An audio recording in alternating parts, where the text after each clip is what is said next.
Mm,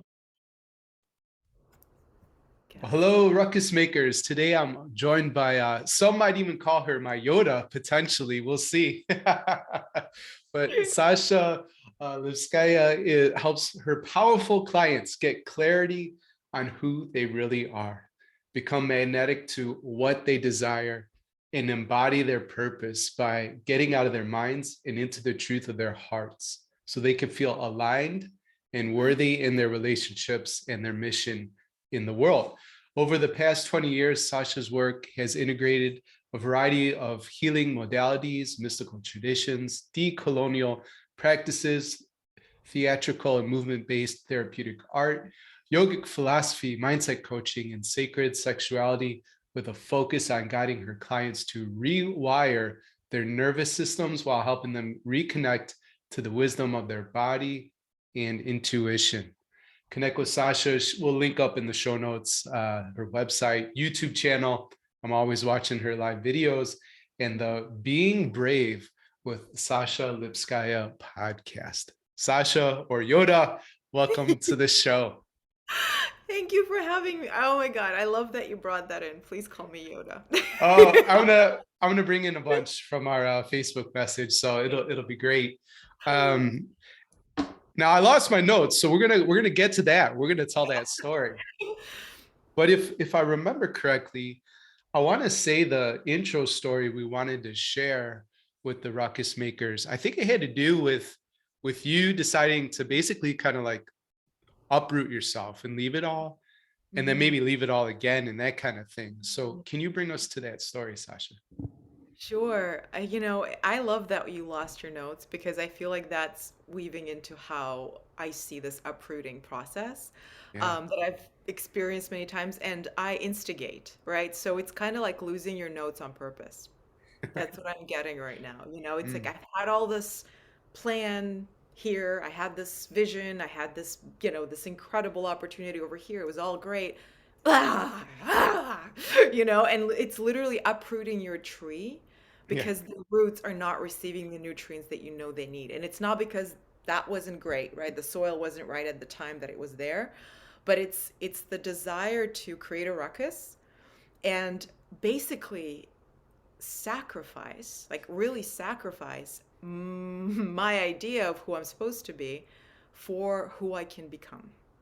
Mm, And never really knowing what that is, right? That's the trust factor of creating a ruckus and being like, yes, I'm prepared for it. I wouldn't be called to otherwise, but I don't know what this hero's journey is gonna. I don't know the road of trials. I have no idea. So, my journey with my life has been about kind of feeling into the truth of my heart that led me to, yes, say yes to a lot of things and then pivot, like dramatically pivot. I'm also an actor, so that's one of the things that I'm always called to create drama, right? So then you're like, oh my goodness, okay, now what? Everything has been destroyed. But then you recognize that the destruction actually created really, really fertile soil, and what you have is compost, and then you mm, can create a really beautiful environment for whatever seeds you really want to plant coming from the environment you were in and creating a more beautiful world, right? So yeah. I left my many careers. I was an actor, I was an academic, I was kind of gearing towards academia for a while. I was a coach, then I left that into academia, and I was also a fitness professional for a little bit, a little while, and it was always focused on helping people, again, helping people remember how powerful they are and come back to the truth. But that led me to seek my own truth, obviously, and I recognized that the art of helping people do that required a space that I could only truly bring into being by rebirthing myself. And so leaving my academic career was the last big pivot that brought me into the online coaching world again, but this time really firmly because I literally left everything. My stuff went in storage. I left the country. It was like all of Yeah. it so that I could have literally just like the fertile ground and just my tree. And it's been growing Yeah. ever since. And that also brought upon many other uprootings that were a little smaller in nature, but still kind of what is the identity I'm willing to sacrifice for who I can become today? Yeah. Right. So thank you. Right. Tell me more about that. uprooting process and this last one that was big for you from academia, to more coaching. Ah, yeah. Um, the reason why I like to just to frame the Mm, context a bit, there's a lot of school leaders, yeah. writing in just Hmm. really contemplating everything, right? Yeah. And if it's right, I want to encourage them to stick with it, right? we Yeah. need we need awesome people, ruckus Mm, makers serving in mm, education. But for some people, a move might be right. yeah. uh yeah, Yeah. so any Yeah. wisdom there you'd like to share? Yes. Thank you for that. It always, again, it comes back to the truth of your heart in the moment. Always, right? So anything I share comes from that experience of knowing that academia and teaching, I've always kind of seen myself as a teacher and taught different ways of teaching, right? But wanting to be part of education was rooted in the intention to transform people's experience of themselves so that they can experience the world and create a better world in a different way, right? In a capacity of I'm empowered to bring more love, to bring Mm, more joy, to literally help people create more miracles with what they have, right? That. And when I was in academia, I was, very much in love with the concept and the identity of learning, of discussion, right, of contemplation, like that the art of contemplation, right, and again, discovering yourself through another, through a class, through a teacher.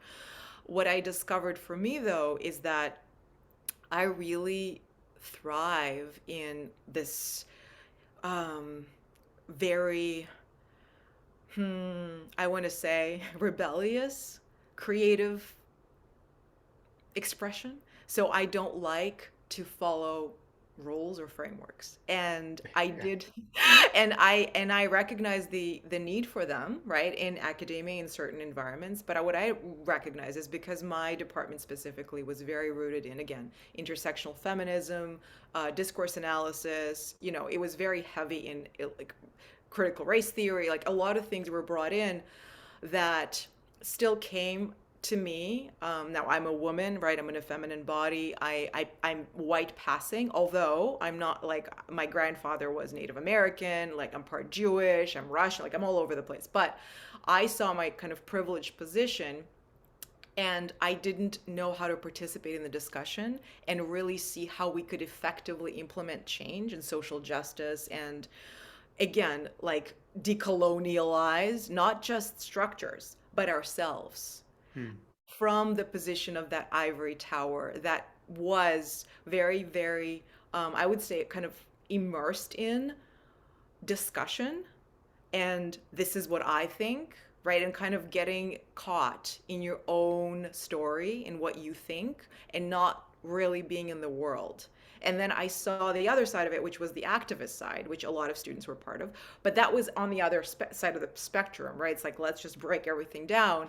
And I did not feel that I could contribute to either by being this kind of rebellious, ruckus making person that also felt very called to stay very specific, very personal, but also very universal, right? So I didn't see how to do that from the ivory tower if I stayed and had to teach a curriculum, right, and follow the rules.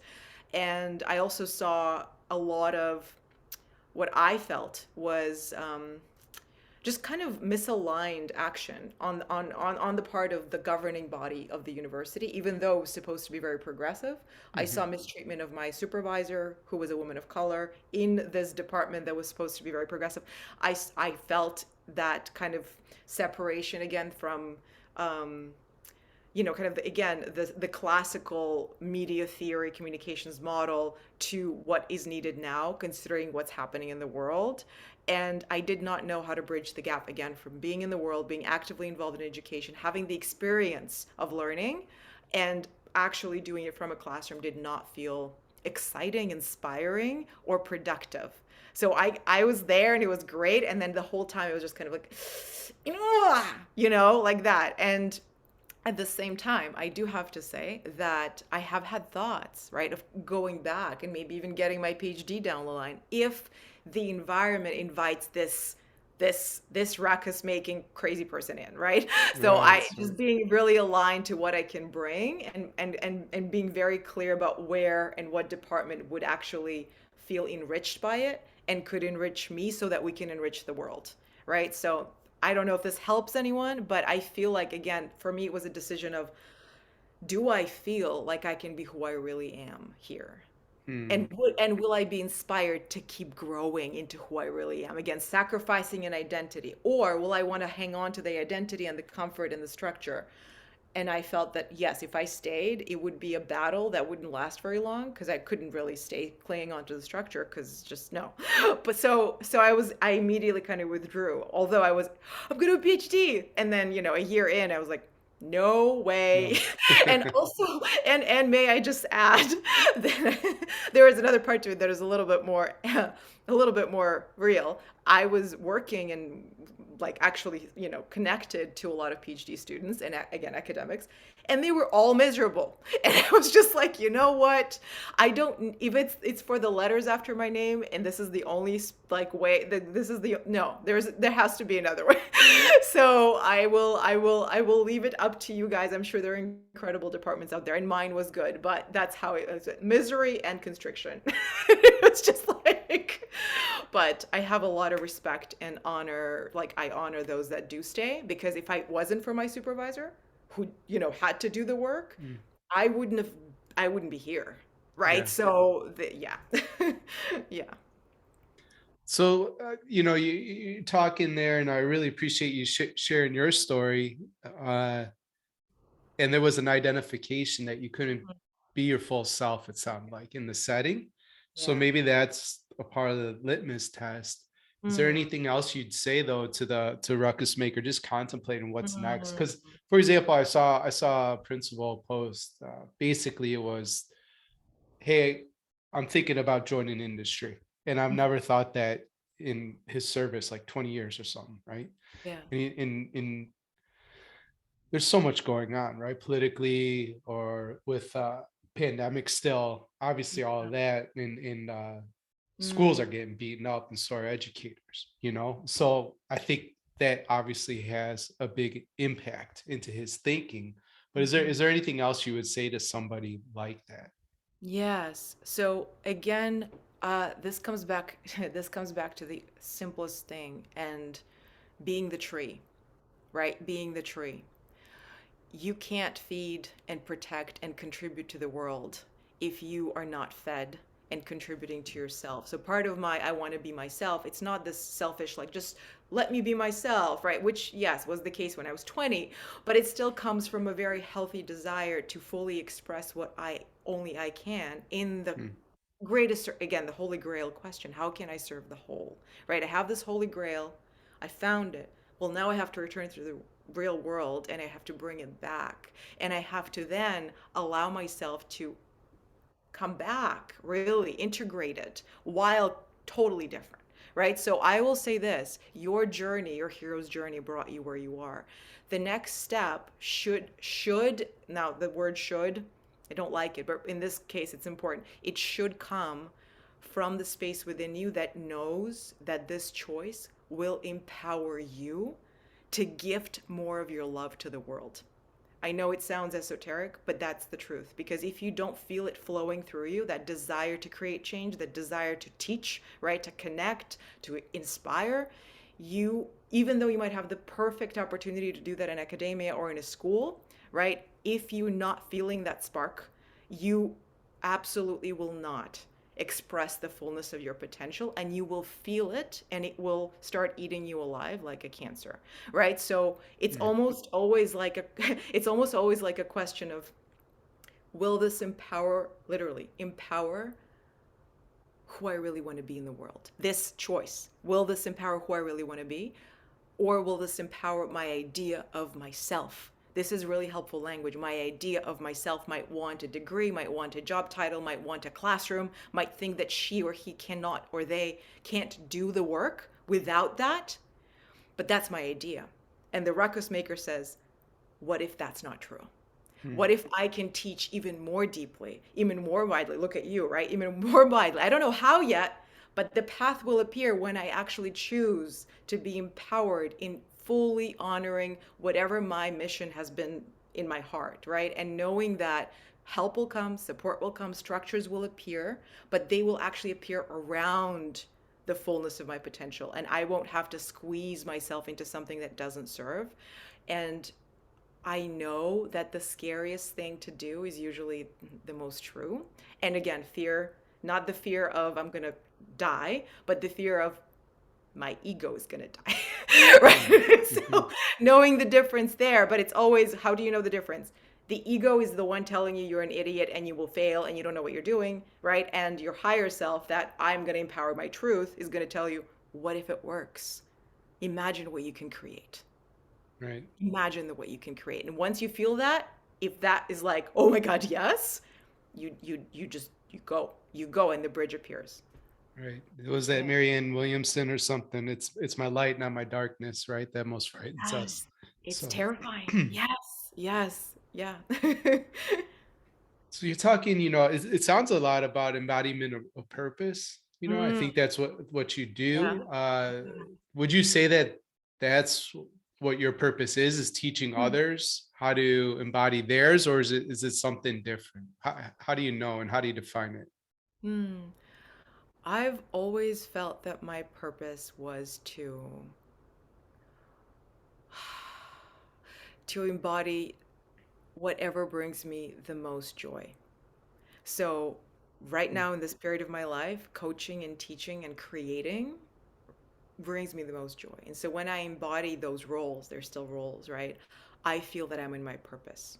So it almost always comes from that, again, that same question of how can I serve the whole from the truth of my heart. So I would say my purpose right now is absolutely helping others step into the power of, like, actual physical power of this instrument, and learning how to activate the nervous system that's been shut down, rejected, neglected, rewired to fit the world that they don't want to live in, so that they can embody their purpose. And my personal purpose, I feel, is to be an example of that often. Not because I'm, and not showing anything off, but to walk that energy of I feel in my purpose, so everything I do is purposeful. And knowing to create structure around it, knowing when to let go, is always coming from that. What is my purpose asking me to do right now? But my purpose is helping other people step into theirs, right? So it's always directed from how can I serve you? How can I serve the three of you? How can I serve the 20 of you? Right? And what is the truth of the moment calling for? So mm, embodying the purpose itself. It's interesting because the word purpose, I feel, has so many connotations around. It's like it's vocation, it's work, right? It's vision. When I talk about purpose, I feel that it is the the it's the experience of discovering yourself every single day. So that is your purpose, is to discover more of who you are every mm, single day. Yeah. mm. What a rewarding journey to be on, discovering yourself more and more every single day. you know Hmm. th- these days I think I have some that I call my just cause, which is to connect, grow, and mentor every school leader who wants to level up. And that certainly is inspiring and motivating, how I show up and how I serve and that kind of thing. um I'm pretty clear on that. But if I'm listening, I'm a ruckus maker here, and yeah, listening to the wonderful Sasha, and these ideas are getting really exciting. What does it look like to be coached on, or if you haven't found that purpose, like, what do Mm. you how do you do that? Yeah, this is a good question. It's so simple, and it's the hardest job you'll ever have. It's like, because the question defines the answer, right? So the reason coaching and teaching is so powerful, right? It's because you're helping people step into the truth of themselves that only they know. Hmm, And so your job, again, my job, the reason we're trained to do it, the reason we practice it, is because knowing what question to ask and how to create that space for someone to witness their truth, not only witness it, but to allow it to come into the body so that they can then embody it, and then to actually trust what it's asking of them. That is how you find your purpose. Now, the questions to ask are very simple. Who do you think you are? Who are you? Who do you want to be? And what is it that you most desire? That's it. But contemplating these questions from a place, again, from a place of deep connection to the truth is is an art, right? It's an actual art form that we have to relearn. We come into the world already knowing this. In utero, we communicate with the world, right? There is actual research. Our intuition is there. It's our first language. Our ability to sense who we are and what we want, like an animal does. And then Mm, we're trained to forget it. And so, relearning your own most natural language and way of communicating with something that is guiding you, you can call it whatever you want, but everybody knows what I'm talking about. That something is how you find your purpose. You can't find it. You you reveal it. You mm, reveal it. And then when you do, you will know what it is because you'll remember it. It won't be something you learned or you read in a book or I said and you're like, that's inspiring. I'm going to be take my that's my purpose now, right? It's I've known this since I was 3. I just didn't have the words for it. I didn't know how it looked. I didn't know how to implement action to take to get to it. But now that I can vocalize it from where I am, now that I can see my path leading me to revealing it, now that I can actually step into who I am and who I think I am isn't running the show, I can embody it because mm. I'm ready to. Right? We're not doing the right thing because we're not ready often. We need to bang our head against the wall and suffer a little bit more until it becomes unbearable. And that is the beauty of the drama of life, right? It's like Yeah, seriously. I don't want to suffer anymore. Yeah. Yeah. Pain-free, potentially. Okay. Uh, I like that reframe from identification to revealing. That's Mm, really that's my biggest insight so far in our conversation. I want to talk about the body, and trust in your body. We're gonna mm, get to that in just a second. We're gonna yeah. pause just for a message from 3 sponsors, and then we'll be right back. Learn how to successfully navigate change, shape your school success, and lead your teams with Harvard's certificate in school management and leadership. Get world class Harvard faculty research specifically adapted for pre K through 12 schools, self paced online professional development that fits your schedule. Apply now at betterleadersbetterschools.com/Harvard. The BLBS podcast is brought to you by TeachFX. Research shows that the more students speak in class, the more they learn and the better they perform. TeachFX has helped hundreds of schools increase their student engagement by visualizing for teachers what portions of class are teacher talk, should be less, and student talk, should be more. Get a 20% discount on TeachFX by using a special code for the Ruckus Maker Nation. That's at teachfx.com/BLBS. And lastly, today's show is proudly sponsored by Organized Binder, a program which gives students daily exposure to goal setting, reflective learning, time and task management, study strategies, organizational skills, and more. Organized Binder's color-coded system is implemented by the teacher through parallel process with students, helping them create a predictable and dependable classroom routine. You can learn more and improve your students' executive functioning at organizedbinder.com. All right, we're back with my Yoda set, Sasha Lipskaia. We've been talking about embodying our purpose, right? And being able to be intuitive in terms of how we show up as leaders. And I wanted to talk to you, Sasha, about like what does it mean to be in touch with like your body? Sometimes I hear this quote, the body knows the score, and I don't know if that is relevant to what we're talking about here or not, but it is some that I'm interested in, and I don't know if that's an area of growth and opportunity for me, right? So listening to my body, like being intuitive in that sense, what would you have to say around that? Oh my God. How much time do you have? Yeah, So, seriously. well, I mean, yes, that you just mentioned a book that was I recommend to everybody. The Body Keeps the Score, which is all about releasing trauma through the body. Mm, There's also a beautiful book called You Didn't Start With You, which has a way of kind of again reframing and explaining a theory that it's not only what you've absorbed, right, through your lifetime and trauma and experiences. Not everybody might relate to the word trauma, but the body can be traumatized without, without us thinking that we are. Um, and so it's explaining this idea that we come into the world already kind of absorbed into certain energetic bodies that come from our parents, our mom's womb, quite literally, her nervous system, right? So it didn't start with you. So that kind of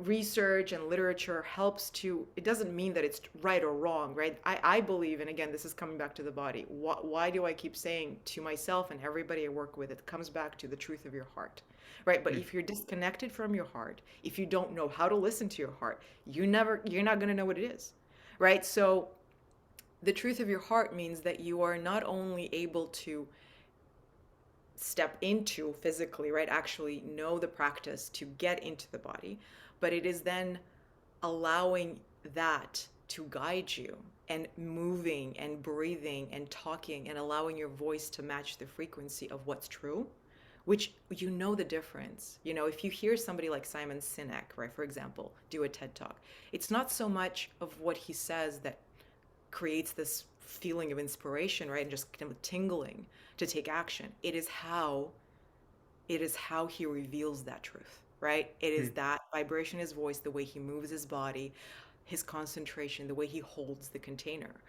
And it is because he's extremely, from my point of view anyway, my experience of him energetically, he's extremely in integrity and aligned to his heart's purpose.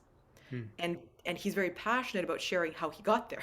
Right? So again, it's not like he was just like dropped in, hello, and here I am. It's an experience of revealing the truth. Your purpose will change, it will transform, right? But the truth can't be right or wrong, it's just what is. And so getting into the body and allowing yourself to discover how it keeps the score, right? And this is where we go into, let's say, shadow work, right? Or reparenting yourself, right? Internal family systems. There are a lot of things. And yes, I work with all of those things. I'm not a psychotherapist, I'm not a trauma therapist, but I do involve a lot of Carl Jung's kind of research and Ken Wilber. And I have a lot of teachers that I train with that we do know that there is absolute relevance and need and beauty in looking at our past as a potential to reveal how we have been hiding the truth of our hearts, right? And what we've created to protect ourselves from the world and each other, and how that then protects our greatest gifts, right? And that's why stepping into the heart is so important, because it will reveal a lot of pain a lot of the time. And that's why we don't want to go there, Yeah. right? We're like, it hurts. Nobody teaches us how to be with our own needs when we're little. So we just kind of avoid that whole area. And so step into your heart, love yourself. Like, what does that even mean? So it is not only an art form, it's a retraining. And that's why I speak about the nervous system, which I feel really kind of encompasses what embodying your truth means. It means allowing your nervous system, the way you experience the world, to integrate, to literally rewire, just like we say, neural pathways that you need to construct, your new ones for beliefs, but your beliefs begin in how you feel. And that's why I'm talking about getting into the body first, because the way we create beliefs is we feel something, we have a thought about it, right? And then we have a belief, and then we embody that belief. I am stuck at my job, right? Like you can feel it. Mm. I am a ruckus maker. Yeah, maybe I need to get more into the body, but I'm a ruckus maker, so I can feel it in your body. So you intuitively have been rewiring your nervous system by the way that you choose who you work with, how you work, what you do, right? So again, it doesn't mean becoming an athlete or a dancer or a yogi. It means stepping into your body as a non-negotiable, sacred, I will say sacred, every single day, like sacred practice, like we go to the bathroom and take a shower, actually attuning your nervous system to where you're at, starting with how do I feel? What do I need? What do I want? How can I create it? Right? But really knowing that the only way you'll get to the part that is joyful and open and peaceful is through going through all the layers of self-protection that we've created. And that does require literally stepping into like the bottom, like visualizing the bottom. And this is why visualization, touch, intention setting, right? All of the practices that we have that came from the East, right? The Tai Chi and all Qigong people, there's a reason why these exist, because they help you step into everything that you are and actually tap into the one thing that can support you, your life force, and then direct it, right? Direct it through your body to activate your nervous system and allow you to reveal the truth so that you can then take action that is productive and that you can integrate into the world and actually create what you want, not what someone else wants or your idea again of yourself wants. And you will feel the difference when you are in touch with your body, but not just because you're moving it all the time, because you're moving it with intention and because you have a practice that is very specific. So it's like you're going to the gym, right? You're going to the embodiment, nervous system retraining, heart opening, womb awakening. You can call it whatever you want. Again, when I say womb, I don't mean just women, the space beneath your navel that creates life, right? That space. It doesn't matter what organs you have that energetic center, and activating it, bringing it online allows you to tap into, again, this is the quantum field of information around you, and then align yourself to the truth of what you're here to do, and then work with that field to create it. And that is healing. As you do that work, as you're aligned, you are healing yourself while helping heal the world. So you're not out there trying to save the world and then come back to you, right? Like oxygen mask and no, you literally, the process of embodying your truth and working with yourself as that conduit is healing to your nervous system, and through that it heals others Mm. because you are in the embodiment of it. Like that work of, I want to call art, but that work of embodied purpose, right? That is empowering to other people, not overwhelming and not distracting or feels out of reach, right? We Mm. all know that as well. It's like, well, I could never, be that. Well, that's a pose. You're looking at a pose. You're looking at an identity. Simon Sinek, to me, again, Simon Sinek or, whoever, it feels like I could totally do that. Right? It's just going to be my message, but I can do Yeah, yeah. that. Yeah. Interesting. I'm really appreciative of everything we're covering today. When it comes to the intuition piece or the body, um, or purpose, what I'm hearing is, I think, something that we offer right here. Mhm. It's about being an authentic leader. Mhm. And you kept bringing up Simon Sinek, and his message resonates because he is aligned, right? Yeah. He is authentic. Yeah. Yeah. And so people can sniff that out, I guess, right? We're really Mhm. good at knowing if yeah, you're aligned or lying, I guess. Mhm. you know. So Yeah. that's super interesting. Thank you for that. Before the last two questions I ask everybody, I do want to bring the Facebook message into the conversation, because Yeah. I try to be vulnerable and authentic, with the Yeah. ruckus makers that listen and stuff. Mhm. And I shared with you, I'm like, oh no, like, which is funny, right? Because Yeah. you have a podcast, it's Yeah. great, Yeah. and you learn this intro call sort of Yes. format from me. I did it with you. Yeah. Yeah. And then our process to prepare and frame this podcast, Yeah. I lost my notes. I don't know where they are. It's like so bizarre, but Yeah. probably what had to happen. Like, Mhm. something like this hasn't happened since 2015, when I lost the two of the first podcasts I've ever recorded. So that, I don't know what I'm supposed to be taught with that yet. But for me, I Mhm. want to share with the Ruckus Maker. I still said yes to this show, even without the notes, because we do have a connection in chemistry and history. And this is all about trusting yourself, right? Mhm. So I trusted that we would create something special together. Yeah. But is there anything else that you wanna add? Because for many people, I get, last thing I'll say, Yeah.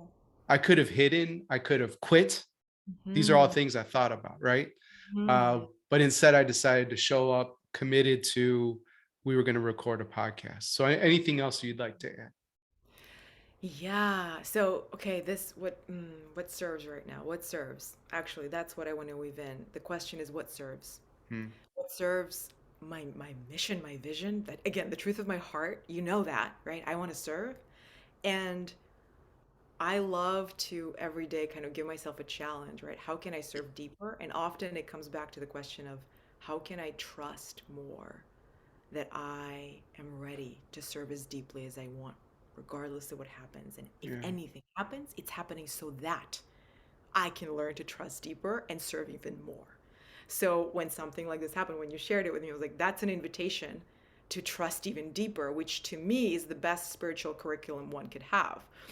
And again, with the clearly, right, very benevolent, because this container, like you said, we have a history. It's not like you didn't know who you were talking to. So you knew that we would carry it.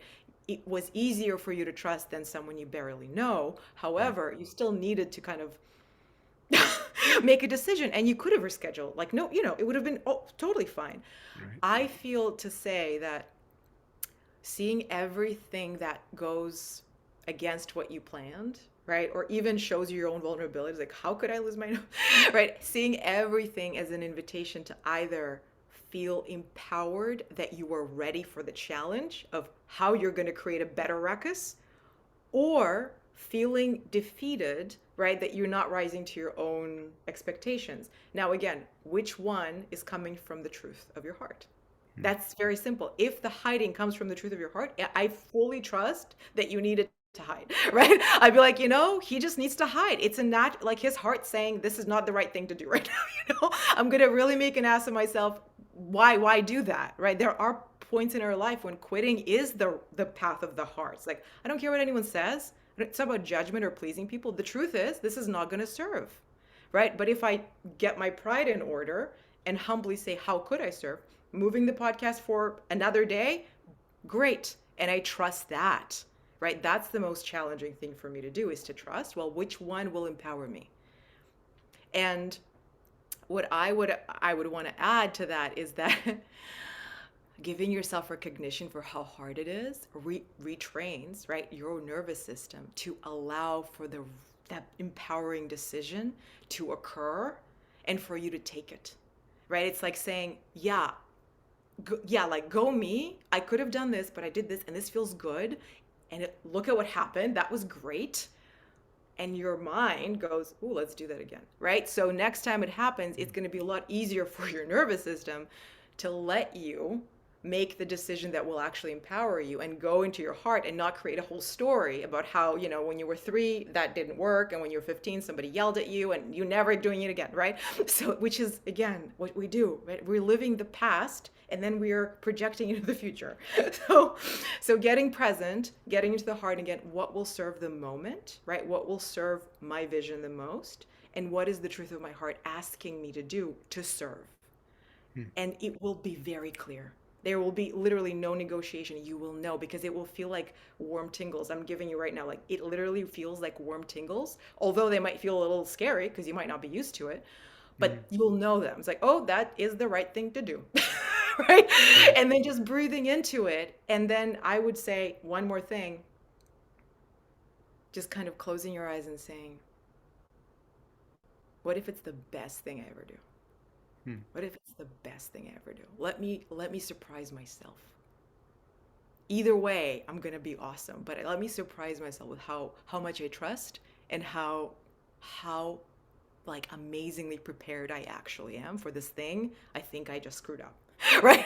Like, yeah. So, but I love that we're doing this. Yeah. Brilliant. So Yeah. much, so many good lessons there. But again, generous reframes in terms of the potential and possibility, if you're Yeah. open to saying yes, Yeah. um and I love the idea of like what serves in this moment, so Yeah. thank you for Yeah. that. Yeah. Danny, one more thing I'll add. It Hmm. always comes with, how do I want to feel? Hmm. Right? How do Hmm. I want to feel? That's the truth. I want to feel inspired and good and helpful and loving. All right. So which one will help that? Right? Yep. Like, Yep. yeah. Hmm. Perfect. So Sasha, what message would you put on all school marquees across the globe if you could do so for just a day? Hmm. Hmm. I would put a question. The question would be,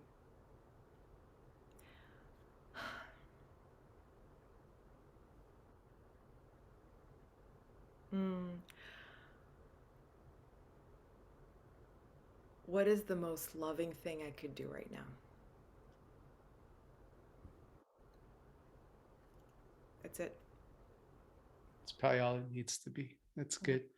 Yeah. And if you were building your school from the Yeah. ground up and you weren't limited by any resources, your only limitation was your imagination, Mm. how would you build your dream school? What would be the top 3 guiding principles? Mm. Hmm. Always tell the truth of your heart. Trust your intuition. Listen deeply and with love. Hmm. And the last thing I will add to that is remember who you are. Yeah. It's a good reminder that we've heard as a thread, throughout Yeah. our conversation. So we covered a lot of really helpful information throughout this whole conversation. Of everything we discussed today, what's the one thing you want a Mm. ruckus maker to remember? That they are the one they want to follow. Hmm. So become, embody, live as the leader that you're looking for in your family, in the way that you take care of your body, in the way that you meet somebody on the street or order coffee, and then bring that into the classroom, bring that into everything that you do with even more inspiration, because your whole life will conspire to help you do that. Become, embody, and live as the leader that you want to follow. Yeah.